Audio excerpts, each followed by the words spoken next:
ازيكم عاملين ايه؟ يا رب تكونوا بخير. النهارده هاخدكم في جولة كده سريعة على سوبر ماركت مشهور قوي هنا في ووترلو، اسمه نور. السوبر ماركت ده فيه بس الاكل الحلال، كل الحاجات فيه حلال، فيه كل الحاجات العربية اللي ممكن اي حد عربي ياكلها. تمام. وبرضو جنب السوبر ماركت ده في جنبه جزارة برضو بيبيع لحوم حلال وفراخ حلال. تمام. فخلينا نشوف كده الجولة مع بعض ونستمتع مع بعض بالحاجات اللي موجودة في نور ماركت.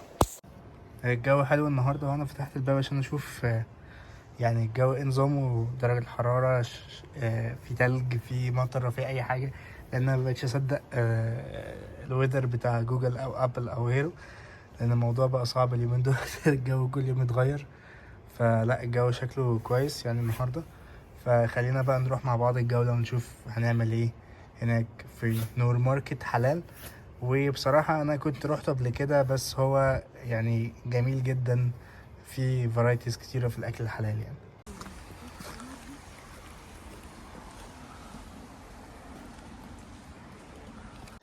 طيب دلوقتي احنا وصلنا نور ماركت حلال. هنخش دلوقتي مع بعض نشوف بقى ايه اللي جوه وخلينا نستمتع مع بعض. دلوقتي قدامنا المربات، تقريبا سعرها بيبقى حوالي من 6 ل4 دولار، والعسل نفس الكلام. عندنا برضو الحلاوة، تمام، عندهم فرايتيز برضو من الحلاوة كتير.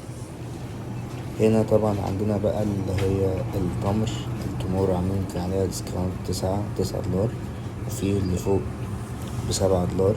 ده اللي انا يعني جبتها، كويسة جدا. وبعد كده هنا بقى برضو في فرايتيز من التمور بأشكال مختلفة، في قراصية، في عندك قمر الدين، في عندك برضو يعني معظم الحاجات اللي انت محتاجها في رمضان هتلاقيها يعني. هنا بقى برضو كان في أشكال كتير من البن، في استغربت في بن العميد. فيعني هنا برضو أنواع كتيرة من العصاير، عصاير في مراعي، في عصاير هنا من كندا، وفي عصاير من تركيا.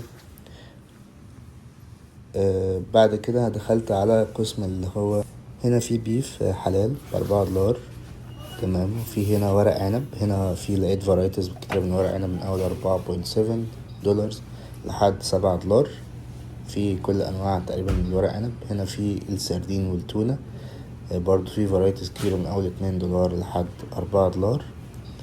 هنا بقى في حاجة اللي أنا بحبها، المخللات بكل أنواعها، مخلل خيار مشكل، في حمص، وفي برضو في بصل اللي هو الليمون، وفي كل حاجة. يعني في انواع كتير من المخللات يعني رهيبة يعني. اعرف كان في كمية كتيرة من المخللات كلها من 5 دولار و2 دولار كده. هنا البقوليات اللي هي الفول، العدس. هنا ده كان فول اللي هو مدشوش او المتقشر، تمام. برضو ده عدس. وهنا كان ال اللي هي اللي بيسموها الفاصوليا. وهنا الشعرية والمكرونات، كانت في أنواع كتيرة. وده رز بسمتي، كان تقريبا عامل 20 دولار. هنا لقيت فول، أنواع كتيرة من الفول بصراحة، بدولار و2 دولار. هنا كنت مبسوط أوي إن أنا لقيت عيش بلدي، بس كان سعره غالي، ال5 ترغيفة تقريبا ب5 دولار. هنا بقى دي اللي هي بسمة الخضار كله. برضو كنت رجعت تاني اشوف لو في حاجة عجباني من الحلاوة والحاجات دي والمربات والعسل.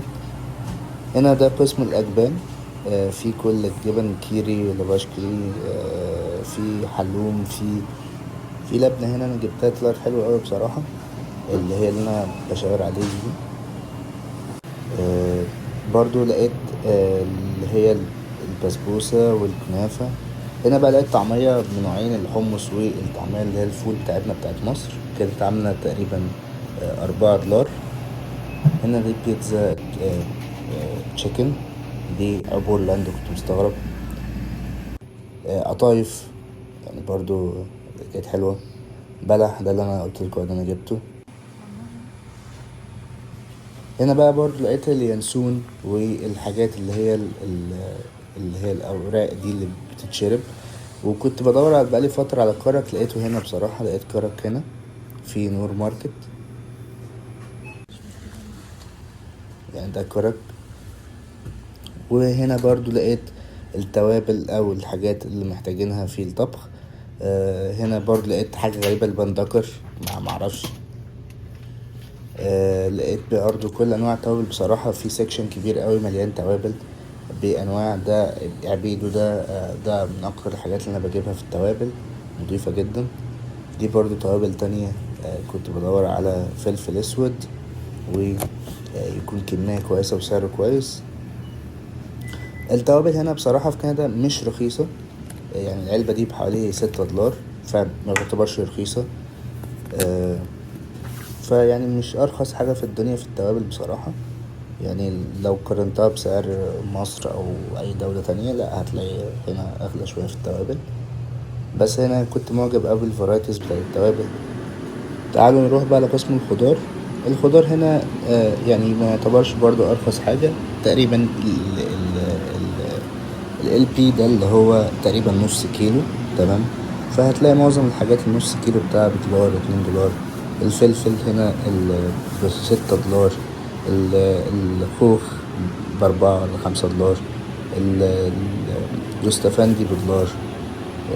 الافوكاتو $1.30. فيعني الحاجات مش ارخص حاجة في الخضار بصراحة. يعني انا شايف ان هي تعتبر غالية، بس ممكن عشان احنا السيزون ان احنا في الوينتر وداخلين على السبرينج، فممكن مفيش برضه خضار قوي. فمعظم الحاجات يعني الحاجات ما بتطلعش في الشتاء. الشتاء هنا خالص جدا. هنا طبعا كل حاجة، الفلفل، في كزبرة، وفي كل حاجة موجودة، في طماطم. دلوقتي هحاسب على حاجة، ورحت دلوقتي اللحمة. عندهم فرايتيز كتيرة من اللحمة والفراخ. ودلوقتي قررت بقى ان انا امشي واروح البيت، يعني عشان خلاص كفاية كده. اسيبكم بقى مع جولة كده في شوارع كندا الجميلة، وشكل الخضرة اللي بدأت تظهر بعد ما السبرينج بدأ، وشكل البيوت وشكل الشوارع، وازاي الشوارع نضيفة. فاسيبكم مع الفيديو يعني.